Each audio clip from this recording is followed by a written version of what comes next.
We're going to start off today with our first talk. So here we have a talk with Justin Braaten. Justin's a developer relations engineer supporting the Google Earth Engine project. And then we have Kusheng Wu. Dr. Kusheng Wu is an associate professor in the Department of Geography and Sustainability at the University of Texas, Knoxville. And then Sam Roy, who is a Google developer expert for Google Earth Engine and senior product manager at Maxar. So take it away. Thank you. Thanks all for joining. I'm really happy to be here. Our presentation is on new developments that increase the connectivity between Google Earth Engine and Python data formats and libraries. And so really what we're talking about is large amounts of environmental geospatial data and tools for accessing and analyzing it.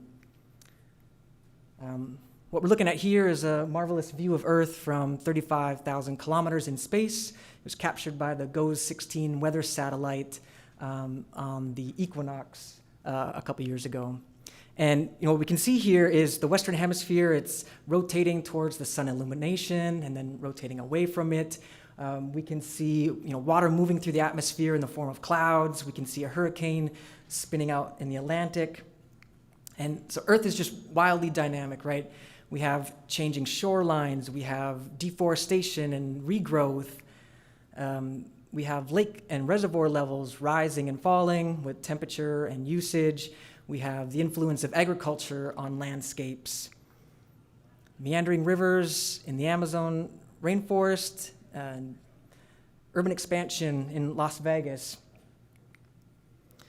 to things that are seasonal, like vegetation and snow cover moving north and south over the course of a year. And so all of those events, are things that happen on kind of the scale of year or multiple years, but there's also events that happen on the scale of days and hours, like wildfires that burn through forests and grasslands and sometimes communities. Other events like hurricanes or extreme temperature events. And so there's lots of satellites and terrestrial sensors that are continuously collecting data. And these data are being fed through models and processing systems for consumption by scientists, NGOs, private companies, government agencies, for them to monitor our changing planet. And they're generating a lot of data, on the scale of trillions of observations, tens of petabytes for these data sets. And so, it sort of ends up being this big data problem. So much data, too little time. And so how do you handle it? And of course, lots of computers in the cloud. And so Google's system for handling this, this large geospatial data sets is called Google Earth Engine. And it's a distributed computing platform for this kind of large-scale environmental geospatial data. And it has three main components. It first starts out with this massive data catalog where Earth Engine data team are continuously updating and ingesting new data sets or streaming data sets. And essentially, it's a mirrored copy of publicly available data sets, often from government agencies, either as like raw satellite imagery or derived products. And when we ingest them, it's optimized to work on Google's systems. And that data is co-located with compute servers. And then you access this data and the compute through an API and a Python client library. And so what this kind of looks like is in the client, you would write some instructions.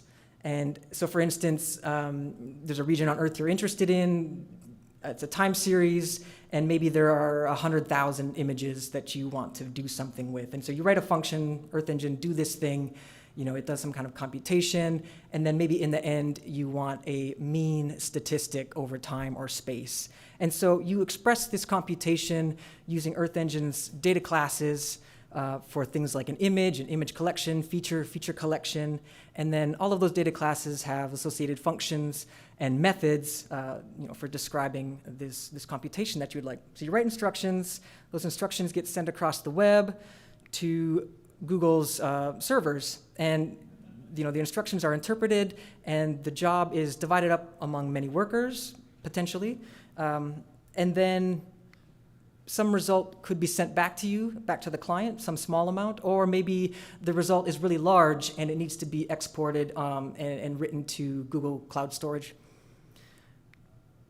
And so I like to think of it as sort of a data distillery, data wood chipper, some kind of processing system that takes a lot of raw material and reduces it down to some kind of meaningful bit of information. And so what this looks like, in maybe processing geospatial data is that you filter a whole bunch of data to a specific time and region, and then you do some kind of reduction on it. Maybe you want the mean of some time series, or you take a bunch of images and run a predictive model over it to generate a land cover map, taking raw data and reducing it down, and then at the end, maybe some more refined analysis to create a table or a chart. And so Earth Engine can do all of this, but it's particularly good at these first two things, filtering lots and lots of data and reducing it. And it inherently distributes its work among many nodes.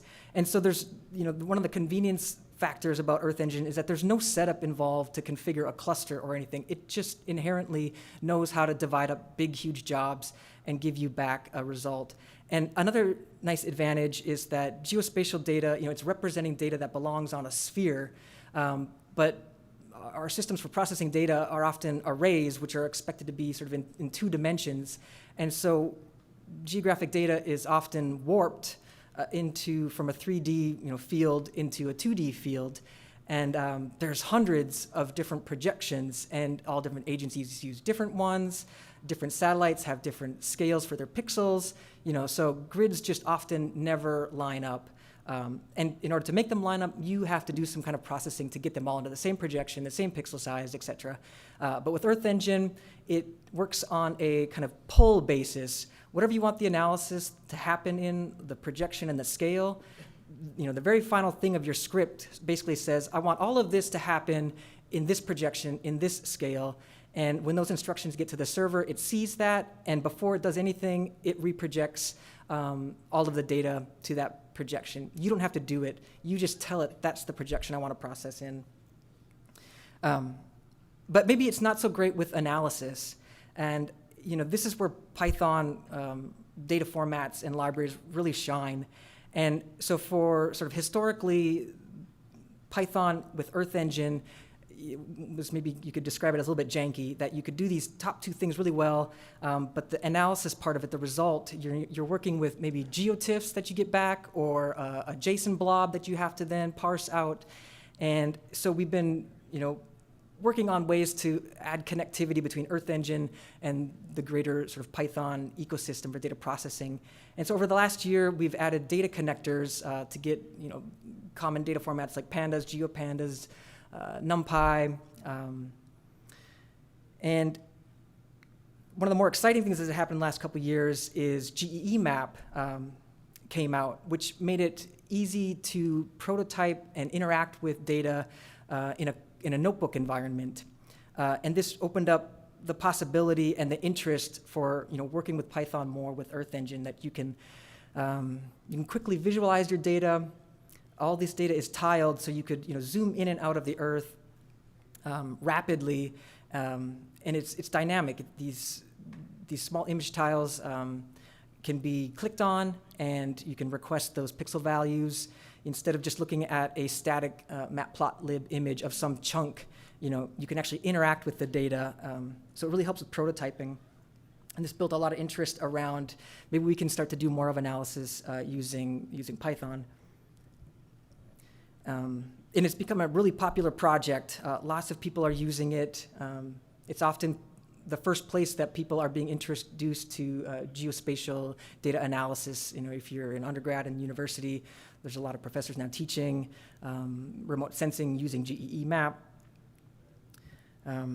And Google has now adopted it and are including it as the recommended tool to use as sort of like an IDE if you're working with Earth Engine and want to be visualizing and interacting with your data. This is the recommended way that you would do it now. And so we have our front-end team also helping to support new features and maintenance and releases. Okay, and so, we've gotten to this point where we're about to want to do an analysis, but we need data to do the analysis. And so there's two primary places where we can, get data: our public data catalog and a community project. And you can also just bring your own data to Earth Engine if it can be stored in Google Cloud Storage bucket as a cog. So I'm going to ask Sam to come up and talk a little bit about the data that's available. Thank you.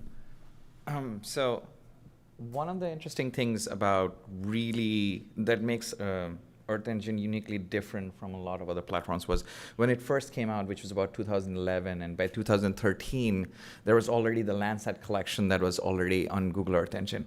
It's browser-based remote sensing because the idea is not only are you independent from the load or the burden of actually copying these data sets onto your personal computers, it also allows for the compute to be run on Google servers rather than your own machines, which means that even if you have the data that are sitting on buckets, a lot of the times you are running into situations where you need an instance, whether it's on Binder, whether it's on Colab, whether it's something else. And sometimes those machines aren't large enough, there aren't really a lot of memory allocation, or there is storage issues and things like that. So there are some benefits and there are some differences between running them in the batteries included mode, which is the JavaScript mode, and then the analysis ready mode, which is the Python mode. I just want people to be aware of those. The data piece is really, really interesting because the catalog, the main catalog, right? And I'm gonna click on this one. The main catalog is Earth Engine's own master catalog. It's about 100 petabytes of data, and it's getting about 1 petabyte of data per month. The data comes from different sources like Sentinel, from Landsat, from Modis, and from a bunch of other resources that are publicly available. There are also providers of data sets who will frequently update their own data sets, so you can have other publishers of their own data sets. For example, WRI data is provided by WRI. There is some from the community catalog that's actually part of this main catalog itself, so there's those data sets that are updated by those providers as well. So a lot of data sets already exist in in the main catalog itself. About 4 years ago, there was a dataset request that came from an individual contributor or individual user of Google Earth Engine who was asking about Facebook-generated high-resolution settlement layer, which is a population dataset at 30 meter. Turns out that was one of those datasets that wasn't on Google Earth Engine, right? And there's hundreds and thousands of those datasets that are not on Google Earth Engine because it's a small team.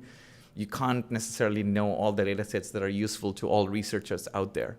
So 4 years ago, I started a project where I started with that one data request, and I said, what if we took the research products that a lot of labs are producing and a lot of people are actually generating as part of their research work, and integrate that and build that around a catalog that's maintained, and somehow the dataset requests come from the users. So I don't have to basically be an expert in every single field. My background is in hydrology, I'm a systems hydrologist, but if someone else wants to give data on agriculture, someone wants to give data on forestry and says, hey, the data is in here, it's in this Zenodo repository, it's in this Dryad or Figshare repository, can we actually get to it and make it just as simple as the main catalog? So this was the birth of the community catalog as well. What I'm going to do is I'm going to really quickly walk through both of those catalogs just to give you all what it actually looks like. This is the main catalog. So if you come into the main catalog, you can go and see they have been grouped into some of these categories if you wanted to. What I really like doing is just clicking on View All Datasets. Takes a few seconds sometimes. Perfect. And you can actually browse through all of these datasets that are here. You can look at the different information about a dataset. So for example, if I wanted to look at forest age, for example, if I click on that dataset, it'll give me a little bit of description, it'll give me band information. There's usually also Explore with Earth Engine or an examples code. So if I wanted to just click on Open in Code Editor, it'll just open that code directly in Code Editor, and you should be able to click Run, and the dataset is actively added to Earth Engine. This is how easy it is for someone to basically just say, like, I want to go from this data set, read about it, know what the bands are, what the units are, and just do the analysis directly. The community catalog was born around the same idea, was because it wanted to support, hey, if there are a lot of good products that the community is producing, but research data, just like research papers, are often locked behind not just paywalls, but the fact that not everywhere place in the world has the same exact bandwidth and download speeds for internet. not everyone is carrying around 8 terabyte hard drive in their backpack that they can download a lot of these data sets. So the idea was to basically pull this same level of data sets. So if, for example, if I wanted to go and pull the hydrology data set here, the idea was similar. I'm pulling in all of these data sets weekly. I'm working towards making this happen.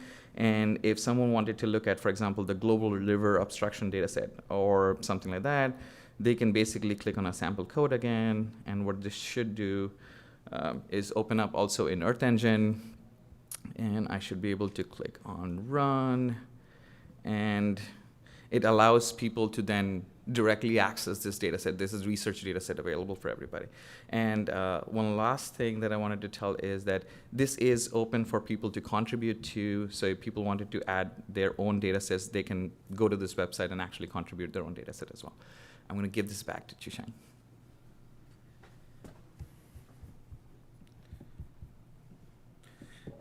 Okay, so now we have covered the data. So next, I'm quickly go through some of the ways that you can get the data out of Google Search Engine and interact with the Python ecosystem. So we're going to talk about both vector data and raster data and how you can get the data out very easily just with one line of code. So here, this is just some simple user examples. They are unlimited examples you can think of. So here's a simple example. If I ask you which US state has the highest mean elevation, so for those of you, by looking at the map, can you guess, give me the answer? What's the top one, the highest elevation state, average elevation? Colorado. What's the top three? Okay. What's the lowest three? Right? You can guess, you can try it out. But this is something that we can use because the DM can be many, many gigabytes, right? You can do run the computation, so we can basically utilize the massive computing power of Google Search Engine, and we can get the result, and then you can do some plotting. So here, just one line of code, you can run zonal statistics using GMap, and then once you get the result, the feature collection, just one line EE to DF, then you can turn it into a data frame, then you can just do the sorting, so you can easily figure out which one is the highest, which one lowest, whatever you want. It can be DM, it can be temperature, it can be vegetation, it can be wind speed, it can be anything, okay? So just an example. And then you can just, one line of code, you can utilize the scientific or Python packages, matplotlib or plotly or anything. So GMap also has one line of code, just create a bar chart using the table we get out of Google Search Engine. Then you can see it clearly. Another example, right, where I can be working, for example, assume you're working at USDA. You want to figure out which US state has the largest agricultural area. So can you tell me here, just looking at the map, or you might already be familiar? Right, so we have the lane cover data, NLCD, so it's a huge data set, many, many gigabytes. We can just use Google Search Engine to the computing power. Again, one line of code, zonal statistics using GMap, and then you can get the data out, the lane cover statistics, and you can turn it into a data frame, and again, you can quickly, easily see, for example, Iowa, Kansas, right? So those are the top areas. And again, it can be any categorical data, it doesn't have to be lane cover. So if you're dealing with large data set, a global scale, anything, one line of code, do the statistics, get the result, and then you can do the plotting. You can create bar chart, you can create pie chart. Again, everything is one line of code in Google, in GMap. So it's so easy to use, you can do it easily. So that's for data frame, but you can also turn into geo data frame. So if someone want to create some maps from the result, again, you can run the same analysis, and then you can just EE to GDF. Then you get the geometry. Then you can use GeoPandas or any Python packages to do plotting. For example, it's the same thing, right? I'm getting the result from DM statistics. Then I can run this one, so you can see the different categories of elevation here, average elevation for all the states in the US. So similarly, we can do that for agriculture. Again, you can just EE to GDF. Then you get the statistics out easily. So that's for traditional pandas and GeoPandas, but we also have Dask, right? If you need some large data set getting out, so in this map showing here, this is the global power plant database with almost 30,000 points. You can just one line of code, use the Dask EE package, and then just read the package, and then you can get all the data out in seconds. And it's very, very fast, very, very powerful, and then you can run analysis, for example, create some plotting, or use any Dask or functions, and then you can change the function, you can do analysis, you can create plotting. So this is just some example you can create easily by utilizing the data set on Google Search Engine, and you can run analysis or you can get the data out pretty easily.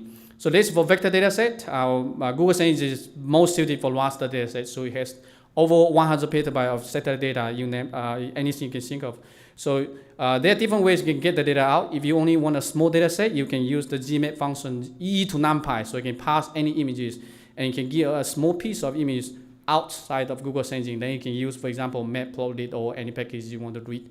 This is for small data set, but for large one, we also have the XEE package that allows you to get the data to Xarray. So in that way, you can do large scale analysis and can get the data out. So this is a simple example. For example, dealing with the ERA5 hourly data set, right? So you can, for example, I choose the month July 2023. So you can use the Google Sensing to do all the data processing, or you can get the raw data out if you want to, and then you can turn that into a Xarray, just one line of code. And after that, you can run analysis using Xarray, whatever functionality available in Xarray. For example, this is July 2023, the mean temperature in July 2023, by aggregating the 744 time stamps, right? Because it's hourly, so with 24 hours and 30 days. So you can get it in seconds and you can run the analysis. The reason I chose this example because NASA reported July 2023 was the hottest month on record. So we have the data. You can verify if you're someone very skeptical about like what they are putting out there. You can run the analysis, a couple lines of code. You can do the same thing. You can verify the results. So this makes things really scalable and also reproducible. And similarly, right, if you really someone into Xarray, you can use it to create this kind of plot. Monthly, for example, I take out the whole year of data 2023, and then I can run the aggregation to calculate the temperature for each month, and then you can see the dynamics of this. Of course, everything this can be done also in Google Sensing. We are just showing a way that if you are really someone that want to, are already familiar with Xarray, but you're not quite familiar with the syntax of Google Sensing, you can get the data out, so it's the same way. So it's very, very easy to do. By the way, so all the examples I show in the upper right corner, I forgot to mention there's a Google Colab link. You can open, you can run it by yourself. Everything is reproducible, so you're going to see us get the same examples. And if you're someone that not familiar with Xarray, you're from Geospatial, you're only familiar with GeoTIFF. Okay, I just added this function this morning. It's Xarray to raster, so you can turn it into a GeoTIFF or cloud optimized GeoTIFF, whatever you want, and then you can open using desktop GIS. So basically, you can get whatever data you want, and then read it as Xarray. You can large amount of data, and then you can turn it to GeoTIFF, and then you can download it to your computer, save it to a computer. Of course, you can also turn it into NextDF, right? So just the Xarray to NextDF. So you can get whatever data format that you are familiar with. And it's very, very powerful. So basically, we have these all connectors that can help you to connect between the massive computing power of Google Sensing, and also you can use it to finish up your data analysis or your plotting or whatever way that you are comfortable with using the Python ecosystem. So we cover both the vector and raster data. And recently, I also built another package called HyperCodes that allows you to visualize hyperspectral data. So if someone want to deal with a lot of Xarray and then you have a lot of bands, you can also do something like this. The reason for that is this GIS, we usually can only visualize RGB, right? But the time series data or the hyperspectral data can have hundreds of bands, thousands of bands. You don't want to load all of them into the desktop GIS, just all the data layer, but this one can help you just sliding through. And this built onto PyVista, so help you visualize data. You can just sliding through, select whatever band you want or the time period you want, and then just visualize that. So a better way of visualizing geospatial data. And similarly, you can also do interactive thresholding.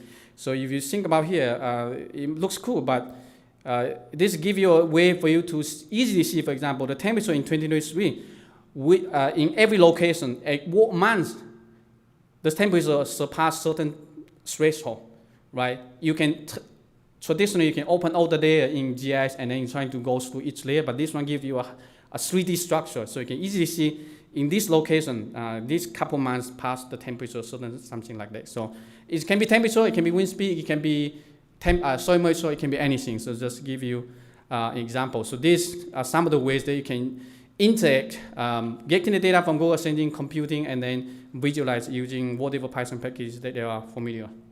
And lastly, there's a demo. Okay, maybe I can quickly show you here. Again, this is a notebook in here, and if you want, you can click the link. You can scan the QR code, and you open up in Google Colab, If you have the Google Sensing account, then you can just run through it. Everything is reproducible, so you can try it out yourself. Of course, you can also run it on your local computer, so everything is interactive. You can train things, you can do computation, so you can customize areas. So the nice thing about Google Sensing is that you don't have to worry about the area. You don't have to worry about the time, because most data set is global scale and then with a lot of time periods. So we can focus more on science, spend less time on do the data management. So really powerful, so you can try it out. And if you have any questions, we're happy to answer your questions. Yeah.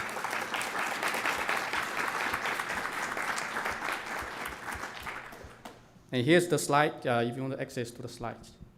Thank you so much. Okay, we'll open it up for questions, but first, a reminder that you can ask questions in the thread in our Earth Geo channel. I'm going to read one that was posted earlier. The question is from Elliot Salisbury that said, who is hosting the community data sets? Does the imagery / vectors get uploaded to Google servers? Most of the community catalog data sets are being ingested into Earth Engine itself. Some users host their own data sets and then they make it available. So then the community catalog points to their data sets rather than copying it over. So there's about 375 terabytes of community hosted data sets, like community catalog. Majority of those, like large chunks of those, are actually held by the community in their own repositories. About 80 to 90 terabytes of those are hosted by me, and then I'm distributing it, and the space is given to me by Google Earth Engine. Hey, thank you. And I saw a hand back there somewhere. Sorry if I'm messing up the order here. I'll go with you. Thanks. This looks really cool. I'm wondering how complicated is it to move the data between cloud providers, just because like some people are on AWS and not on Google Cloud? Sure. As far as if you're asking complicated in terms of egress cost, that's a whole different conversation. If you're asking complicated in terms of just copying it over, it's not very difficult because you just have commands. You can chain a command that is AWS copy, and you copy it over to a GCS bucket. And then from GCS bucket, you can ingest it. So Earth Engine usually gives you about 250 gigabytes of storage space that comes pre-allocated per project. But if you really have cloud storage, and if you have some amount of money or funding available to host that data yourself, you can keep terabytes of data on Google Cloud Storage. I think it's just standard storage cost. So it's not that difficult. It's probably a couple of lines of code. Is it okay to go the other way from Google to Amazon? Absolutely. Yeah, feel free. Okay, another question back here.